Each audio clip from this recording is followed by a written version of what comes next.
Hey Algebra 2, here are the notes for lesson 5.5 on completing the square. So for factoring this first one, we need something that multiplies to 36 and adds to 12. Some of you may noticed that this is a perfect square trinomial. And what this means is that when I square it this way, my factors are the exact same and can be written like this. So now, the second one asks us to fill in the blanks to make each one of these a perfect square. Well, what can we put in this box that would make this a perfect square? Well, whatever number we have, it has to be one number that when added to itself equals 10. So what number when added to itself equals 10? How about 5? 5 plus 5 is 10. Same number 2 times. When I multiply 5 by 5, I can put in 25. And then when I factor this out, it becomes x plus 5 squared. If I do that again, the trick that I use to find that is all I do is divide this middle term by 2 and I square it. 12 divided by 2 is 6. Alright, 6 plus 6 is 12, negative 12 in this case. But 6 squared is 36. And notice this is still a positive, except when I factor this, I get x minus 6, because negative 6 minus 6 gets you the negative, and negative 6 times negative 6 equals the 36. This last one's a little bit harder, but again, I just use the same trick that I did before. I say 3 divided by 2, and I square it. Well, how do we square something? The same way that we can split a square root up, so this is a note. So if I have 81 divided by 49, the same way that I would split the square root to the top and bottom, I can square something the same way. I can make the square go to the top and go to the bottom. When I do this, the number that's going to go in my box is 9 over 4. But then when I factor it, the number that goes here, well, that's just this piece because I need the unsquared version. Notice the unsquared version of 36 is 6. The unsquared version of 25 is 5. The unsquared version of 9 over 4 is that 3 over 2 that we had. And it's a positive because this is positive. So why are we doing this? Why do we care about perfect square trinomials? Well, the reason is because when we go here and we want to solve for x, we can take the square of something, or the square root, I'm sorry. So if I take the root of both of these, I get x equals plus or minus the square root of 100. Well, why plus or minus? Because what two things could multiply to 100? Well, 10 times 10 is one of them, so positive 10 times positive 10. But could I also not have negative 10 times negative 10 that would also work? Why not? So I get 2 answers here. When I see this one isn't just x squared by itself, but I can treat it the exact same way. I can still take the square root of each side.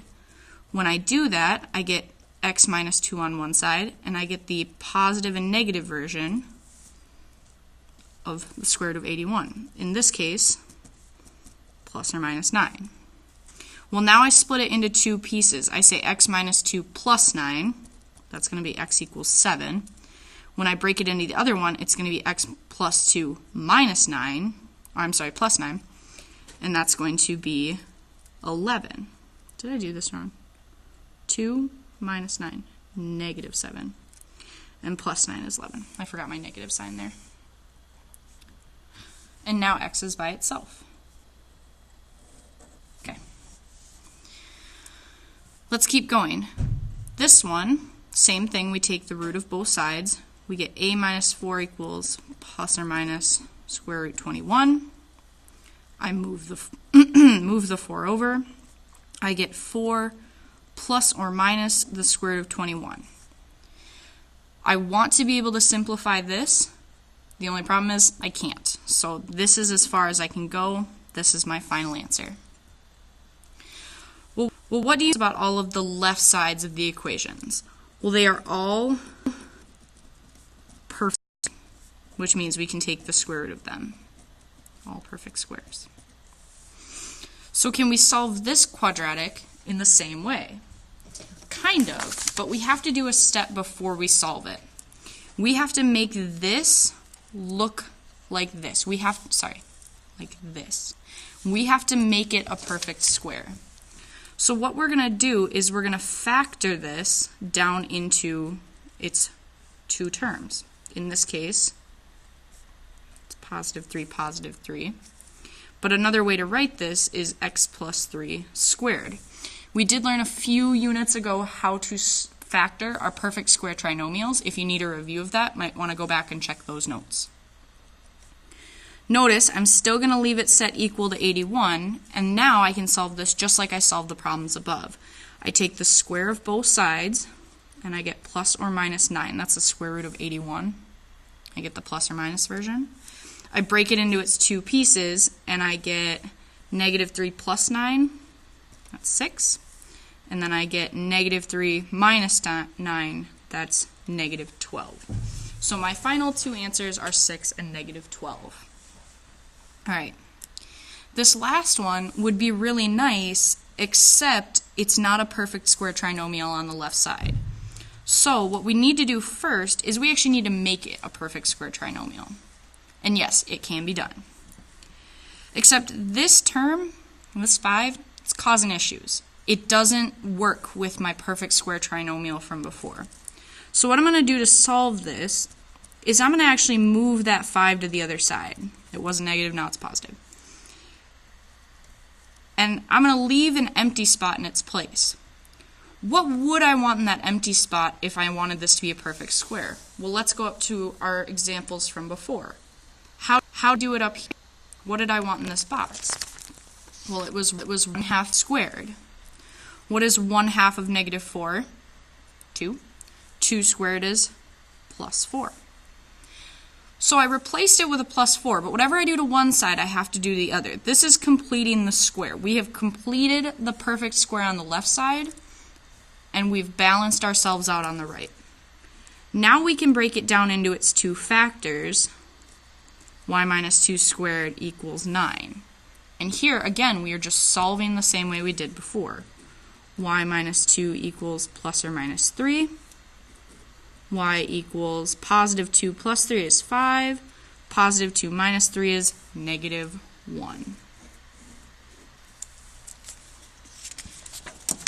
Let's jump to some more examples of this, of completing the square.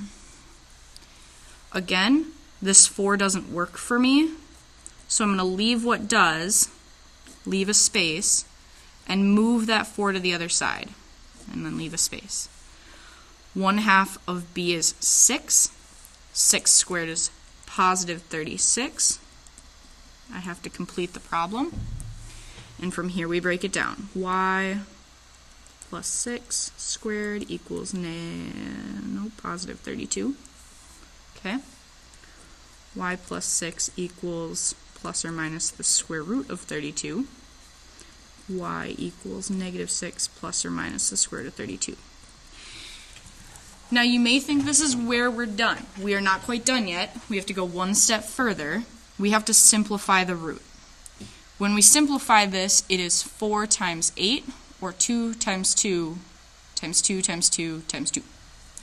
So the finalized simplified root and the simplified answer is going to be 4 root 2. And we cannot break that down any further. So we solved it. Alright, here's another one. Not going to talk you through this one. Hopefully you can follow me.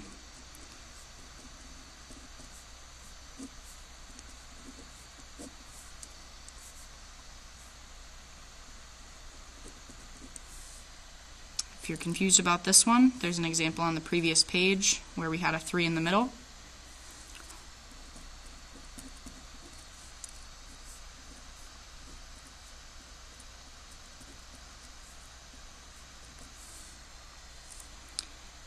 Eight is equal to 32 over 4. 32 plus 9 is 41.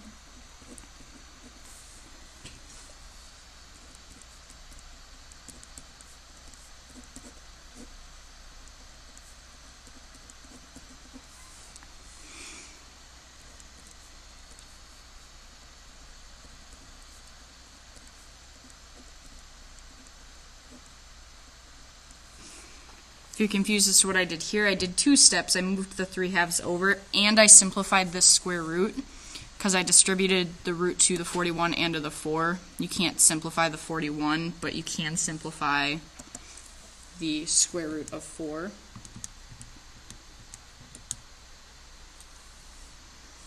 Okay. We can simplify this just a little bit because they're both over 2. So my finalized answer would then be -3 plus or minus the root 41 all over 2.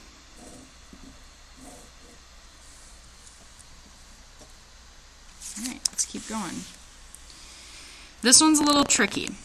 If you'll notice, all the other problems with completing the square that we've done, they have had a 1 as the coefficient in front of the x squared. So we need to do that each time. We have to make sure we have a coefficient of 1. To do that for this problem, we're going to have to divide every term by 2. I'm not going to divide 0 by 2 because it's not going to change 0. So now I have x squared minus 3/2 x plus half equals 0. Now I can use that completing the square method I want.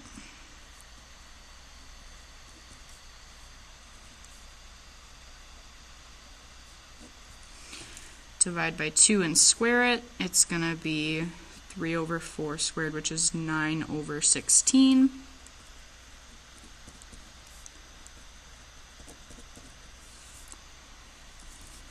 I feel like this is too close. There we go. Okay. Simplify x minus 3 over 4. Notice I'm using a negative or a minus symbol in the middle because I have a negative in front of my b term. Squared. 1/2 converted to being over 16 is going to be 8. So -8 plus 9 is 1. 1/16. Take the square root. I get x root 1 over 16.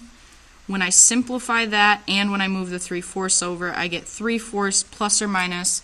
When I distribute this to top and bottom, square root of 1 is just 1, square root of 16 is just 4. So I get x equals 3/4 plus or minus 1/4, simplified to x equals 1/2 and 1. Alright, last one. Again, I'm going to move that term over, leave my blank. Divide by 2, 4, 16. I have a tendency to just stick with my x's, even if the problem isn't in x's. So if this turns into an x suddenly and it's x plus 4, I apologize. B. Now I'm going to think about it really hard so I don't make that mistake. Here's where our understanding of imaginary numbers comes in. We have a square root of a negative. I have to take an I out, and then of course I have my 2. And I can't simplify this any further, so this is my final answer. Totally acceptable and expected to have imaginary numbers. If you have any questions, let me know.